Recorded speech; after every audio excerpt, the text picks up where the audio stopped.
여러분 안녕하십니까? 김승호 대사입니다. 오늘은 여러분과 함께 관세 평가 협정에 대해서 공부해 보도록 하겠습니다. 관세 평가가 무슨 개념이냐? 쉽게 설명드리면 관세 계산입니다. 관세 계산 협정입니다. 수입을 할 때 수입업자는 관세를 납부하게 되어 있는데 정부에서 정한 것은 관세율입니다. 어떤 물건은 몇 퍼센트다, 몇 퍼센트다. 그 몇 퍼센트를 기준되는 가격에 곱해서 실제적으로 납부해야 될 가격을, 관세 가격을 계산을 해야 됩니다. 그러기 위해서는 이 몇 퍼센트, 관세율이 곱해져야 되는 그 가격을 결정해야 됩니다. 그 가격을 어떻게 결정해야 되느냐에 관한 협정이 관세 평가 협정입니다. 이게 그 생각처럼 쉽지가 않습니다. 모든 물건에 정가표가 다 붙어 있는 것도 아니고, 모든 물건의 그 거래 가격은 거래 조건에 따라서 변하게 됩니다. 따라서 어떠한 가격을 관세율을 곱해야 되는 가격인지 결정하는 것이 그렇게 녹록한 일은 아닙니다. 그 방법을 서술한 것이 관세 계산협정, 관세 평가협정입니다. 필요성은 당연히 관세 납부액을 결정하기 위해서지요. 관세율은 보통 퍼센트로 결정이 됩니다만은 종가세일 경우에 종량세는 다릅니다. 종량세는 미터당 얼마, 톤당 얼마 이렇게 결정되어 있는 경우가 있습니다. 그럴 경우에는 이러한 고민이 필요가 없습니다. 그 미터를 계산하거나 그 톤을 측량을 하면 되기 때문입니다. 하지만 거의 모든 관세는 가액에 얼마 이렇게 되어 있습니다. 가액의 몇 퍼센트. 그 가액을 결정해야 되기 때문에 이러한 관세 관세 계산 협정의 필요성이 있습니다. 관세 계산 협정은 크게 두 가지입니다. 가트의 그 7조에 적혀져 있고, 그 가트 7조를 보다 자세하게 규정한 WTO 관세 평가 협정이 있습니다. 협정의 구조는 크게 보면 두 가지입니다. 관세를 계산하는 가격을 무엇으로 할 거냐? 그것은 거래 가격, 거래에 실제적으로 적용된 가격입니다. 거래 가격으로 한다. 그럼 그 거래 가격의 정의, 거래 가격을 어떻게 산정할 것인가 하는 내용이 크게 하나가 있고, 또 다른 하나는 거래 가격을 사용할 수 없을 경우에 대체적으로 사용할 수 있는 가격, 대체 가격입니다. 대체 가격을 어떻게 산정할 것이냐, 어떤 순서로 적용할 것이냐 하는 내용이 되어 있습니다. 우선 가트 7조부터 보겠습니다. 관세, 수입품의 관세 상정의 목적을 위한 가격은 반드시 그 해당 수입되는 물건의 액추얼 밸류 또는 그 해당되는 수입 물건과 동종 상품의 액추얼 밸류라고 한다. 실질 가격이라고 정해져 있습니다. 그리고 이러한 그 관세 가격 기초가 되는 가격은 절대로 내셔널 오리진 또는 자의적인 가격 또는 상상의 가격에 근거할 수는 없다. 외국 수입 물건인데 외국 수입 물건에 대해서 그 관세 가격을 계산을 하는데 수입하는 나라의 물건의 가격을 가지고 해서는 안 된다는 얘기고, 자의적이거나 어떤 그 상상에 근거해서 그 가격을 산정해서는 안 된다. 반드시 액추얼 밸류로 산정해야 된다라는 원칙입니다. 그 액추얼 밸류라 하면 무엇이냐? 이 액추얼 밸류의 정의가 이렇게 되어 있습니다. 완전히 경쟁적인 조건 하에서, 시장인데 그 시장이 경쟁적인 시장입니다. 경쟁적인 조건 하에서 통상적인 거래 수준, 통상적인 거래에서 팔리거나 또는 사주세요, 팔겠습니다 하는 제공되거나 제한되는 그 가격, 판매 제공 가격에 근거를 해야 됩니다. 그런데 그 판매되거나 또는 판매를 위해서 제공되는 그 시점이나 그 장소, 그것은 수입국이 재량적으로 결정할 수가 있습니다. 그것이 도매시장이건, 그것이 뭐 아침 가격이건 저녁 가격이건, 이 경쟁이 보장이 되고, 그리고 통상적인 거래에서 팔리거나 또는 팔기 위해서 제공되는 것이라면은 그 시점과 장소는 수입국이 정할 수가 있습니다. 수익률이 정할 수 있지만 반드시 이 세 가지 조건은 충족해야 된다는 것이 액츄얼 밸류의 정의입니다. 그 가격이라고 하는 것은 대개 팔고자 하는 물량에 결정되는 경우가 많습니다.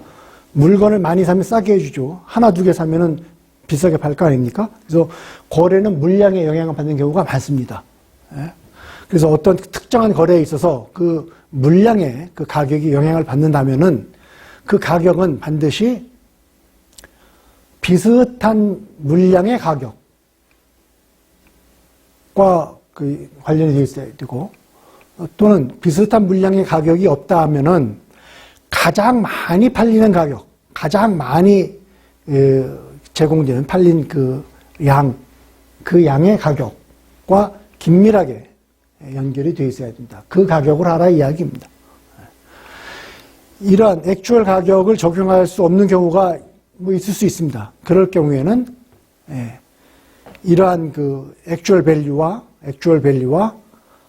가장 동등한, 가장 비슷한 가격에 근거를 두어라. 그것이 무슨 가격인지는 언급을 하고 있지 않습니다.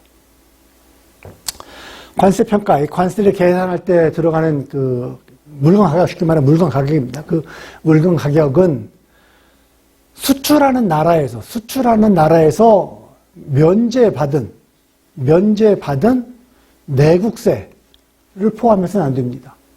A 나라가 B 나라에 수출을 했는데 그 A 나라에서 그 물건에 대해서 일정한 내국세를 면제를 해줬어요. 그랬다고 해서 그 면제받은 내국세를 B 나라 세관에서 얹혀가지고 물건 가격으로 계산을 하면 안 된다 이 얘기입니다. 그럴 경우에는 관세가 부당하게 또 늘어나겠죠. 환율을 적용할 경우가 당연히 생기지요. 물건 가격이라고 하는 국가와 국가 간을 넘나드는 국제 가격이기 때문에 물건 가격이 예를 들어서 달러로 되어 있으면 그 세율을 매길 때에는 우리나라 경우에는 그것이 얼마인지 국내 가격으로 환산을 해야 될 겁니다. 따라서 이 환율이 적용이 되는데 이것은 가트에 나와 있는 1940년대 후반 가트를 제정할 당시의 규정입니다. 그때에는 이러한 그 환율이, 시장 환율이 많이 생기질 않았습니다. 국제금융거래가 활발하지 못해서. 그래서 IMF에서 환율을 정한 경우가 많이 있습니다. 그 환율을 쓰라는 이야기입니다. 지금은 거의 적용되지 않습니다. 지금은 거의 모든 환율이 시장 환율이 다 정해져 있기 때문에 그 시장 환율을 쓰면 됩니다.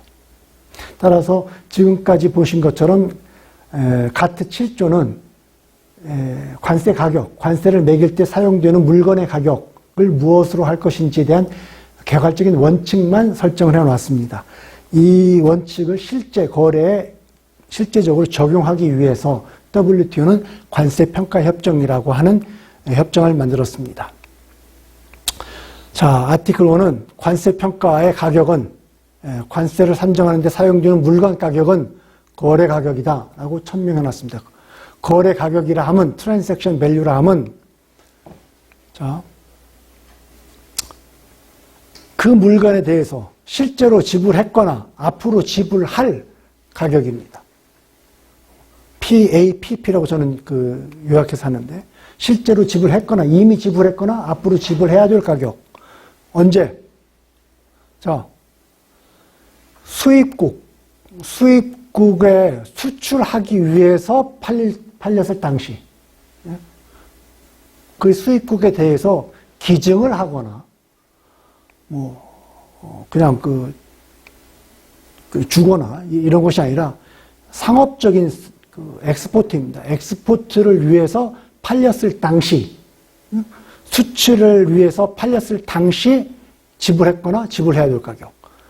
그런데 8조에 보면은 어드저스트 할 수 있다 그랬습니다. 이 가격이 원칙인데 거래라는 것이 굉장히 복잡하기 때문에 이 가격 플러스 8조에서 언급하고 있는 가격을 플러스 할 수가 있습니다. 어드저스트 할 수가 있습니다. 따라서 이 가격 플러스 8조 조정 가격, 이 두 개를 합한 것이 트랜잭션 밸류입니다. 조건이 있습니다. No restrictions as to the dispositions. 솔드가 일어났는데, 판매가 일어났는데 제한이 있어서는 안 되죠. 판매에 판매가 일어나는데 그것을 처분하거나 사용하는데 제한이 있어서는 안 됩니다.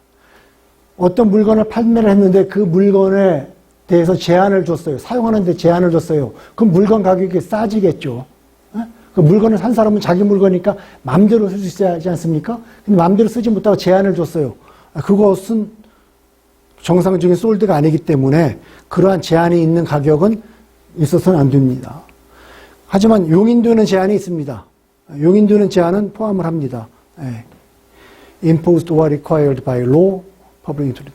수입국의 법에 의해서 또는 수입국의 당국에 의해서 어쩔 수 없이 부과되거나 요구되는 그러한 조건이라면은 그것은 거래 당사자의 책임이 아니지 않습니까? 그 리스트릭션은 인정을 합니다. 그 다음에 이 물건이 재판매될 수 있는 지역을 제한하는 경우가 있습니다. 이거 흔히 많이 일어납니다. 예를 들어서 미국의 리바이스 청바지를 만드는 리바이스 회사인데 리바이스 청바지를 중국의 어떤 사람한테 수출을 하면서 이 물건은 중국이 워낙 크니까 양자강 이남에는 팔지 마세요. 양자강 이북에만은 파세요. 양자강 이남은 저희가 따로 파는 사람이 있습니다. 이런 식으로 지리적인 제한을 두는 경우가 있고 그러한 제한은 그 거래 관계의 합리적인 조건일 수가 있습니다. 그러한 조건은 받아들입니다. 어떤 그 조건을 부과할 수는 있는데 그 조건이 그 물건의 가격을 해당되는 물건의 가격을 실질적으로 부당하게 영향을 미쳐서는 안 되지요. 그렇다면은 그러한 조건은 부과할 수가 있습니다. 이러한 세 가지 용인되는 조건 말고 다른 조건, 이 사용이나 처분에 관한 그 조건을 부과해서는 안 됩니다. 그 다음, 이 세일, 판매나 그 가격이 가치를 측정할 수 없는 조건 또는 고려에 영향을 받아서는 안 됩니다. 물건을 수출을 위해서 판매를 하는 그 가격, 그 판매를 위해서 실제로 지불했거나 지불해야 될 가격, 그것이 거래 가격인데 이 요건은 다 갖추었는데 실제 PAPP인데 그 PAPP가 어떤 조건에 결부가 돼 있어요. 그 조건은 거래 관계가 워낙 복잡하기 때문에 미리 예정할 수가 없죠. 그리고 그 조건 중에 상당 부분은 상업적인 조건일 수가 있습니다. 근데 상업적인 조건이라 할지라도 그 조건과 고려가 환산할 수가 없어요. 가치로 환산할 수 없는 조건에 영향을 받기 때문에 이 가격이 실제로 수출을 위해서 판매됐다고 하는 이 PAPP가 정당한 건지 아닌지 측량할 수가 없습니다. 그래서는 안 된다는 얘기입니다. 물건을 샀습니다. 물건을 산 사람이 다시 재판매할 수가 있어요. 또는 처분할 수가 있어요. 또는 사용을 할 수가 있습니다. 그때 이러한 처분과 사용과 판매에 대해서 일정 부분의 수익이 판매한 사람한테 직접적이거나 간접적으로 이전될 수가 있습니다. 그럴 경우에는 판매하는 사람이 물건값 싸게 팔겠죠. 내가 어떤 사람한테 물건을 파는데 그 사람이 이 물건을 다른 사람한테 재판매하는 조건이 아주 까다로워요. 사용하는 조건이 까다로워요. 내가 이 물건을 너한테 팔긴 하는데 매일 아침 오전 1시간만 쓸 수 있다. 한다든지 이런 까다로운 조건을 불게 되면 당연히 물건 사는 사람은 물건값을 싸게 지불하려고 그러겠죠. 또는 재판매를 할 때 이 물건을 사용하고서 이 물건을 사서 다른 사람들이 재판매할 수 있는데 재판매한 가격의 10%는 판 사람 나한테 줘야 된다라는 것이 계약이 있다면 물건 파는 사람 입장에서는 물건 가격을 싸게 주겠죠. 어차피 재판매한 이익이 자기한테 다시 돌아오니까. 그럴 경우에는 이 가격이 실제로 지불했거나 지불해야 될 가격이라고 볼 수가 없지 않습니까? 그러지 말라는 얘기입니다. 반대로 그러한 어드저스트먼트가 적절하게 이루어졌다면 그거야 뭐 인정할 수밖에 없죠. 자, 바이어와 셀러가 릴레이트 되지 말아야 됩니다. 그러면은 그 정상적인 거래 가격이 아니라고 의심할 수가 있지 않습니까? 어머니가 아들한테 팔 때 싸게 팔겠지요. 그래서 아들이 싸게 판 걸 가지고 가격을 제시하면서 나 이 가격에 샀으니까 관세를 조금만 내겠습니다. 할 수 있을까 봐서 판 사람과 산 사람은 상호 관련이 되지 않아야 됩니다. 근데 비록 관련이 됐지만 어머니와 아들 사이이지만 아버지와 아들 사이이지만 낼 돈 다 낼 수도 있습니다. 남들한테 파는 것처럼 그럴 때에는 그 가격 인정해야죠. 그래서 릴레이트가 됐을 경우에는 트랜잭션 밸류는 억셉터블 합니다. 패라 2에 있는 걸로 억셉터야 합니다. 자, 이것이 이제 거래 가격의 정의입니다. 정리하면은 거래 가격이라고 하면 수입국에 향해서 수입국을 위해서 수출 판매로 거래가 이루어졌을 때 그때 실제로 지불을 했거나 지불해야 될 가격인데 거래 내용이 복잡하기 때문에 8조에 나와 있는 것은 어드저스트 할 수 있습니다. 이 내용은 좀 이따 보겠습니다. 하지만 조건이 있습니다. 그 조건이 어떤 디스포절이나 사용에 제한이 있어서는 안 됩니다. 제한이 있을 수 있는 그 조건은 있어요. 이것은 뭐 통상적으로 이해할 수 있는 조건이니까 인정을 합니다. 그리고 수량화할 수 없는 어떤 조건이나 고려에 종속돼서는 안 됩니다. 그리고 리세일하거나 디스포절하거나 거기서 나온 이익이 도로 셀러한테 이전돼서는 안 됩니다. 이전되면 이전된 만큼 원래부터 싸게 팔았겠죠.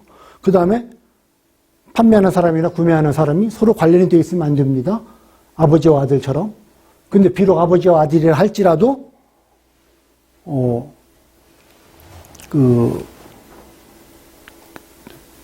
똑같은 일반 거래할 때와 똑같은 조건으로 팔았다면 그건 인정을 해줍니다. 자, 여기 그 인정하는 내용이 나와 있습니다. 구매자와 판매자가 상호 관련이 되어 있을 경우, 아버지와 아들일 경우, 그럴 경우에 가격을 인정하는 그 조건입니다. 자, 그 판매가 이루어지는 그 상황을 잘 검토를 해야 돼요. 조사를 해야 됩니다. 그래서 조사를 해본 결과 그 트랜잭션 밸류는 업섹트 합니다. 그 관계가, 아버지와 아들이라고 하는 관계가 가격에 영향을 미치지 않았다면 억셉트 합니다. 만약에 영향을 미쳤다면 무조건 그 기각하는 게 아니라 임포터한테 그 설명할 수 있는, 해명할 수 있는 기회는 제공을 합니다. 상업적으로 아주 타당하다면은 접수를 하겠지요. 자, 임포터가 이 양자가 관련이 되어 있긴 하지만 그 관련되어 있는 가격이 이러한 가격은 통상적인 일반적인 거래 가격입니다. 일반적인 거래 가격과 매우 비슷하다는 것을 입증을 하면은 그건 통상적인 거래 가격과 별반 차이가 없지 않습니까? 그건 인정을 해야 됩니다. 그러면은 어떤 가격이냐? occurring at the same time입니다. 자기가 관세를 내야 되는 그 수출 거래, 그 거래가 이루어지는 시점에 비슷한 시점에 이러한 가격이어야지 시차가 상당히 떨어지면은 정당한 비교가 안 되기 때문에 인정하지 않습니다. Same country of importation, 수입국입니다. 수입국에 수출을 하는 동등한 또는 유사한 상품에 관계가 없는 구매자, 어떤 구매자가 이 수입국에 수출하기 위해서 팔았어요. 똑같은 물건을 팔았거나 시밀러한 물건을 팔았습니다. 그 물건을 산 사람이 관계가 없어요. 판 사람과. 그때 거래 가격과 비슷하다면 인정하라는 얘기입니다. 뒤에 나오면 5조에 동종 가격 또는 유사 가격이 나옵니다. 그 가격과 비슷한 가격. 일 경우에 인정하라는 얘기입니다. 그리고 또 6조에 가보면은, 동등한 가격과 비슷한 가격의 관세 가격이 결정되는 방법이 나옵니다. 그 가격과 비슷하다면 어떤 시기에 동일한 시기에 비슷한 시기에 거래가 일어났을 경우에 그러면은 비록 상호 관련이 있다 할지라도 그 가격을 인정을 합니다. 그럼에도 불구하고 이러한 내용은 due account 그 가격 차이에 대해서 정당하게 고려를 해야 됩니다. 자, commercial levels 도매 가격인지 소매 가격인지 도매 가격일 경우에는 좀 더 싸겠고 소매 가격일 경우에는 비싸겠죠. 그러한 커머셜 레벨에 의해서 가격 차이가 있을 수가 있습니다. 이러한 가격을 비슷하다고 제출을 했는데 조사당국이 들여다보니 디퍼런스가 있어요. 근데 그 디퍼런스가 그건 정상적인 상업 레벨의 차이가 있기 때문에 디퍼런스 한 겁니다. 라고 설명이 될지도 모르지 않습니까? 이러한 경우에 정당하게 고려를 하라 이 말입니다. 자, 가격의 차이가 있어요. 근데 퀀티티 레벨, 물량의 차이가 많기 때문에 생기는 것이라면은 정당하게 고려를 해줘야죠. 그리고 8조가 좀 이따 나옵니다. 그 8조의 요소 때문에 일어나는 상황이라면은 차이라면은 인정을 해야 됩니다. 관계가 없는 사람한테 팔아요. 관계가 없는 사람한테 팔 때 발생하는 코스트. 거기다가 관계가 되는 사람한테 팔 때에는 생기지 않는 코스트. 그 코스트를 합한 거. 이러한 코스트에 관계가 되는 사람한테는 발생하지 않고 관계가 되지 않는 사람한테는 발생하는 셀러한테 발생하는 코스트의 합, 그 합으로 인해서 차이가 날 수가 있습니다. 그 차이도 정확히 고려를 해달라 이 말입니다. 자, 페러 2B, 이 거래 가격은 임포터의 요청에 의해서 사용이 됩니다. 그리고 comparison purpose에 의해서 비교의 목적으로만 사용이 됩니다. 대체하는 가격은 이 뒤에 나옵니다. 그 뒤에 나오는 가격에 의해서 결정이 되는 겁니다. 자, 무슨 말인가 하니, 자, 상호가 관련이 안 되면은, 바이어와 임포터가 상호 관련이 되면은 그 가격은 인정하지 않습니다. 그런데 관련이 됐을 경우에 특정한 조건을 충족을 하면은 인정을 해 주는데 그 인정할 수 있는 조건이라는 것이 여기 써 있습니다. 우선 그 관련된 것이 가격에 영향을 미치지 않았다는 사실, 그리고 설사 영향을 미쳤다 할지라도 임포터에게 해명할 수 있는 기회를 부여해 줘야 됩니다. 그래서 임포터가 지금 그 해명을 합니다. 이러한 그 가격이 여타 다른 가격과 굉장히 비슷하다는 것을 입증할 경우에는 그 거래 가격을 억셉트 해주는 겁니다. 원래 있었던 가격입니다. 그 원래 거래 가격에 기초를 해가지고 그 관세 가격을 매기는 것입니다. 이러한 가격은 only for comparison입니다. 비교를 위해서 이런 comparison을 하는 것이, 이 가격을 가지고 관세를 매기지는 말란 얘기입니다. 이 가격을 쓰지 못할 경우에 대체 가격, 그 대체 가격은 어떠한 순서로 사용한다는 것은 그 다음번에 나와 있습니다. 아까 나왔습니다. 거래 가격이라고 하는 것은 PAPP라고 그랬습니다. 그 price actually paid or payable. 그러니까 수출 판매를 위해서 실제로 지불이 되었구나, 앞으로 지불될 가격입니다. 그 가격에다가 아까 말하기를 8조를 어드저스트 한다고 했습니다. 이 어드저스트 하게 되어 있는 8조 가격입니다. 자, PAPP, 실제 지불하였거나 지불할 가격에 이 내용을 애드해야 됩니다. 가산해야 됩니다. 가산 요소입니다. 자, 가산해 둘 게 A, B가 있는데 A일 경우에는 1, 2, 3입니다. 1, 2, 3입니다. 조건이 있습니다. 구매자가 부담을 했는데 PAPP에는 포함이 안 됐어요. 그럴 경우에는 이것은 PAPP에다가 추가를 해야 됩니다. 그 요소가 뭐냐? 수수료. 근데 구매자가 지불하는 수수료는 아닙니다. 판매자가, 주류자 판매자 또는 뭐 기타 다른 그 거래 관계에 개입하는 사람들이 구매하는 수수료 브로커리지. 이런 것은 가격에 포함이 됩니다. 용기. 물 사는데, 에비앙 물을 샀는데, 에비앙 물의 용기. 그 용기는 그 물건 가격에 포함됩니다. 포장비. 그것이 포장 재료이든지 노무비든지 포장비 포함할 수 있습니다. 자, 요걸 포함할 수가 있고요. B. 1번부터 4번까지의 가격은 포함할 수가 있습니다. 가격이나 서비스 포함할 수가 있습니다. 조건이 있죠. 구매자에 의해서 직접 또는 간접적으로 서플라이 됐든지 구매자가 공급한 겁니다. 그리고 무료로 공급했든지 또는 염가로 공급했든지. 그리고 엑스포트 세일, 그 수출을 위한 판매 또는 그 생산을 위해서 무료로 또는 염가로 구매자가 직접적으로 구매한 가격. 그것은 원래 그 거래 가격에 더해야 됩니다. 당연할 거 아닙니까? 구매자가 물건을 팔았는데 그 구매자가 물건 만들 때 상당 부분 판매자가 물건을 팔았는데 그래서 판매자가 구매자로부터 받은 그 가격에는 판매자가 공짜로 주거나 싼 값으로 주거나 이런 판매자에 의해서 덕을 본 것이 빠져 있어요. 그럼 정상적인 물건 가격이 아니죠. 이것을 포함을 해야죠. 무한정 다 포함을 하는 것이 아닙니다. To the extent that such value has not been included in PAPP.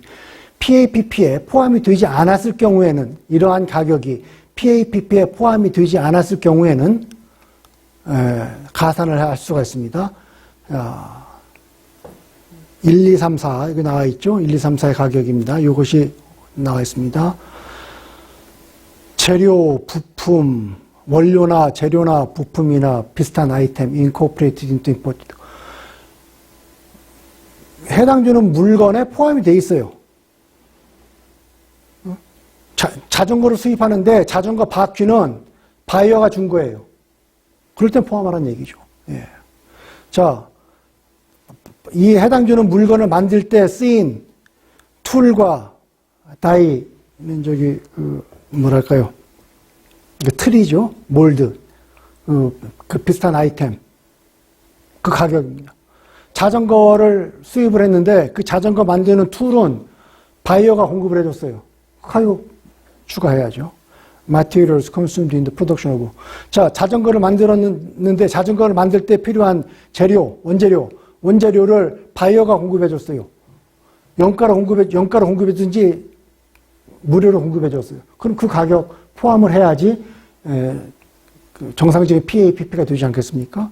그 다음에 엔지니어링, 디벨롭먼트, 아트워크, 디자인워크, 플랜, 스케치, 설계, 디자인, 뭐 제도, 이러한 제도 가격이 PAPP에 포함이 되어 있지 않고 포함이 되어 있지 않다면 포함을 할 수가 있습니다. 그런데 이러한 그 엔지니어링이 조건이 두 개가 붙습니다. 수입국 밖에서 이루어졌어야 돼요. 그리고 해당되는 물건의 생산에 필요한 디자인들입니다. 생산되는 물건에 우리가 지금 관세를 내야 되는 물건의 생산에 필요한 디자인, 그리고 수입국 밖에서 이루어진 디자인, 그리고 그 가격이 바이어에 의해서 지불된 경우에는 이 가격을 PAPP에다가 포함을 시켜라. 만약에 포함이 안 되어 있으면 이 얘기입니다. 자, C하고 D도 포함을 해야 됩니다. 로열티 포함해야 됩니다. 라이센스, 면허 생산비. 생산자가 지불해야 되는 게 아니라 바이어가 반드시 지불해야 되는 거예요.